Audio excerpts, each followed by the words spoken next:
नखची करा किशोरी कुमरा चंदनाची OT कुंकेश्वरा.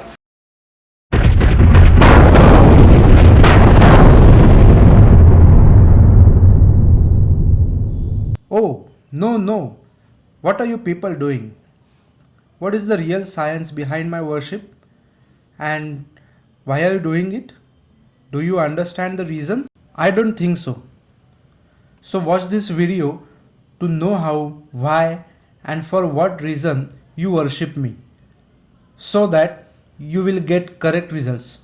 In the old Hindu scriptures, it is mentioned that the Ganesh idol should be made of mud. There are two main reasons behind this. Just like Lord Ganesh in his idol form comes to your home for 10 days, stays with you, and departs. You too come to this world, stay here, and depart one day. The second reason is to protect the environment by using natural material. When this puja is performed, Lord Ganesh is bathed with five things: milk, curd, ghee, honey, and sugar. The combination of these five ingredients is given to people present for the puja.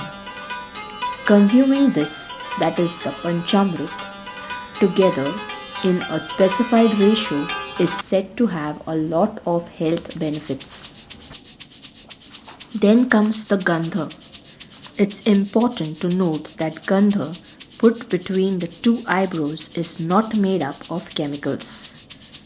It should be made from natural ingredients like sandalwood, saffron, bay leaves, durva grass, etc.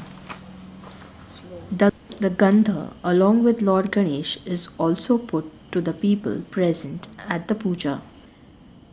The Gandha is put in the spot that symbolizes the third eye in our body, thus acting as a filter, allowing only positive energy to enter our body. Then Lord Ganesh is offered fragrant flowers, mainly the ones that are available in the local region. The main reason for insistence of offering only local fragrant flowers is that for this reason these flowering local plants are conserved, allowing a number of creatures like birds, insects, mammals, and others to live and survive on these.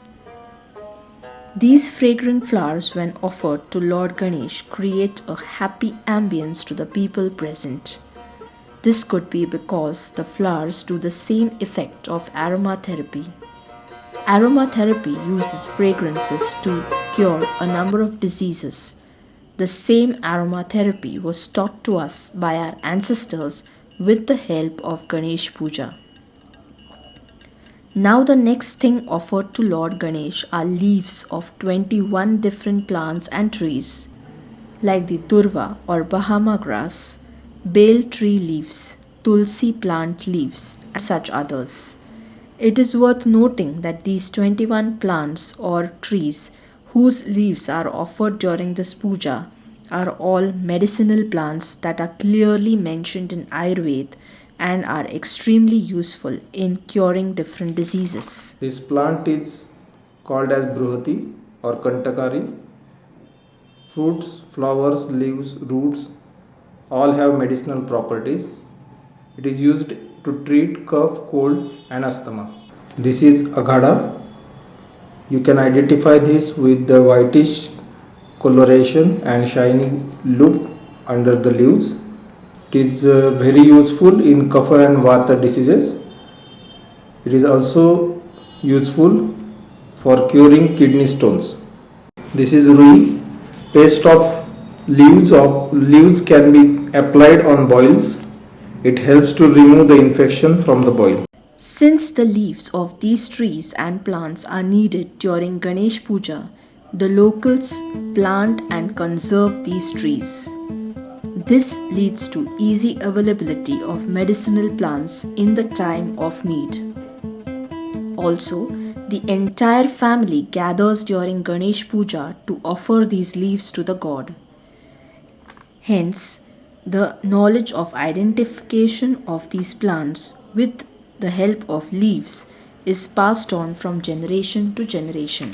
Thus, two benefits are attained, that is, the environment benefits with the existence of the trees, and humans can heal naturally with Ayurveda using these plants. Next step of the puja is the burning of dhoop or incense. Oh, no, not this incense. It contains a lot of chemicals. Already there is so much of pollution outside. By burning this, do you want to create more pollution indoors? The real reason for burning incense is to create good health benefits by inhaling its aroma. The dhoop should be made from natural ingredients like gugul, jatamasi, bay leaves, camphor, and others. Burning this natural incense leads to aromatherapy, thereby releasing a number of hormones that trigger happiness and reduces depression and bad mood, leading to better work efficiency. Let's go to the next step of this puja, burning of the diya or the ghee lamp. It is said that burning the light removes all negative energies from your home. You can interpret this as the removal of harmful viruses and bacteria from your house.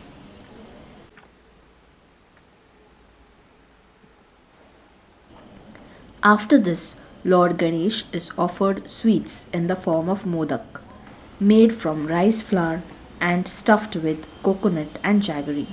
Again, a very healthy meal. At this time of Ganesh festival, it's just the end of rainy season. In this time, our bodies have a reduced metabolism and higher level of kapha and vata. There is weakened digestion and lethargy in the body.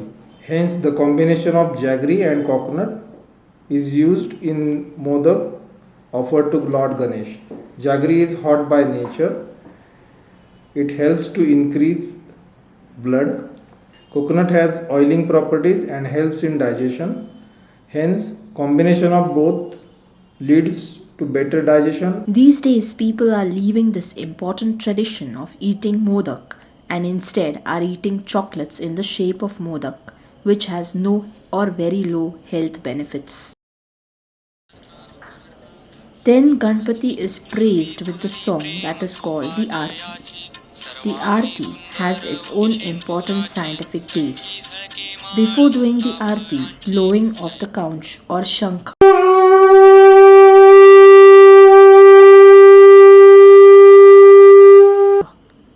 and ringing of the bells is done.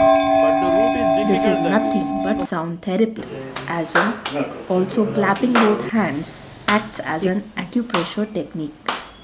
People giving acupressure treatment have discovered a number of acupressure points on the palms, and pressing these are said to reduce or prevent a number of diseases. Thus, the tradition of Ganesh Aarti.